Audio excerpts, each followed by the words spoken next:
My mom's from the US, my dad is from Iran, and I was born and raised in France. In this video, I'm gonna break down what it was like growing up with 3 different cultures, the pros, the cons, and all the ways being mixed has shaped me. So where did my parents even meet? They met in Paris in the 80s. My father had already moved to France, and my mom was actually a college student in the US, and she was taking a semester abroad in France. So they met in the city of love, very cliche, and then my mom went back to the US to finish her degree. And eventually she graduated, they got married, and they decided to live in Paris. We didn't have any relatives with us because half of our family is in the US and half is in Iran. So with an American mom and an Iranian dad, what languages did we even speak at home? My mom spoke English to us from day one. My dad, on the other hand, only spoke Farsi to us when we were very little. So unfortunately, my dad stopped speaking Farsi to us because he just didn't see the point. He wasn't sure if he was ever going to take us to Iran. Turns out we did actually end up visiting Iran and even traveled there every summer growing up. So every summer went like this: 1.5 months in Iran with my dad's family, and then a few weeks in the US with my mom's family. So every summer, my brother and I would switch between 2 completely different worlds, as you can imagine, which in retrospect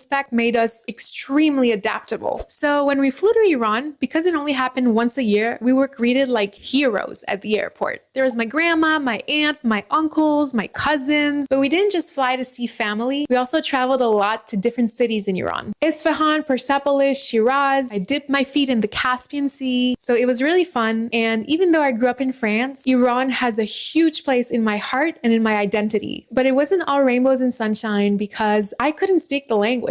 I mean, I obviously picked up on basic survival sentences. Zir shodam, ziyad khordam. If you know, you know. But I didn't really get to connect with my family on a deeper level because of the language barrier. And I'd get super shy, not only because I couldn't communicate with them, but also because I only saw them once a year. And so I felt like I only had one shot at making a good impression. On my American side, I could actually speak the language, so it was way easier to connect. So overall, I'm really grateful for the wealth of experiences that I've had in the US and in Iran. But for the longest time, I resented the fact that we were alone in France while my cousins got to be around our uncles, our aunts. So I wish that I would have been able to see them more often. So what was it like growing up in France when your parents are immigrants? There's always a clash between your home and the outside world. The first clash, obviously, is language. Another obvious clash is the kind of food that we made at home. We made a lot of Iranian food. There was a lot of rice at home at all times. And we'd also make American food like pancakes on Sunday mornings, whereas my French friends would make crepes, for example. Also, my family and I don't eat pork. Pork is a huge thing in France. So that created a gap between my home and the outside world. And that contributed to me not feeling fully French. Another clash was our holiday destinations. Many of my French friends had houses in the countryside, so that's where they would go throughout the year, whereas we flew to Iran and to the US, so I didn't really get to explore France that much. And I would say I even know Iran better than I know France, actually. Even recently, a guy was telling me about this region in France called La Boule, and I had never heard that word before. I didn't even realize he was talking about a French region. I literally thought it was slang or something. So in many ways, I discovered French culture through my French friends and my acquaintances. Sometimes the cultural clash between my home and the outside world had to do with values. My mom really instilled that sense of arriving on time to things, which I feel is super American. So I've always been super on time, whereas French people tend to show up late,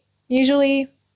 And even when it comes to deadlines, in France, it's like, oh, the deadline was this. Well, actually, I'm going to need another couple weeks. But in the US, the deadline is the deadline. No second chances. So I mentioned a lot of ways that my identity clashed with French culture, but there's even another layer to it. It's that I actually attended an international middle school and high school in Paris. What I loved about that international school was that it wasn't only for people who spoke English fluently. There were kids who spoke Spanish, Italian, Arabic, German. So I was thrown into an environment where everyone was mixed like me, which was so cool. That international vibe completely dominated my life in Paris. My friends and I would start a sentence in French, finish it in English, switch back to French. And I often joke that my native language is actually Franglish because that really is the language that I'm most comfortable in. When you speak several languages, some words come to you more quickly in one language than in another. So it's such a comfortable experience for bilingual people to to be able to say whichever word in whichever language and still be understood. So up until now, I talked about how I view myself and my three cultures, but let me elaborate on how other people perceive me. So people love to try and guess my ethnicity, and people have guessed Portuguese, Hispanic, Brazilian, Arab. And when I tell them that I'm actually a mix, they're like, oh, okay, cool. But I find that people get really confused when they have someone in front of them who doesn't just fit one box. And by people, I would include myself in it, actually. I myself have a hard time realizing that I'm a mix of all of these things. My identity is to have several identities. And I'm sure other mixed kids will understand, but I kind of feel like an imposter at this point. Like if I only say I'm French, I feel like I'm partly lying or not telling the whole story, basically. And if I say I'm American, same thing. If I say I'm Iranian, same thing. And I also go through identity shifts when I'm abroad. When I'm in the US or I'm in Iran, I feel my Frenchness way more. But when I'm in France, I'm aware of my American values and Iranian values, especially like I mentioned before with the time thing. I just spend my whole life waiting for people to arrive. This is definitely American, not an Iranian thing. In Iran, it's like the party starts at 9.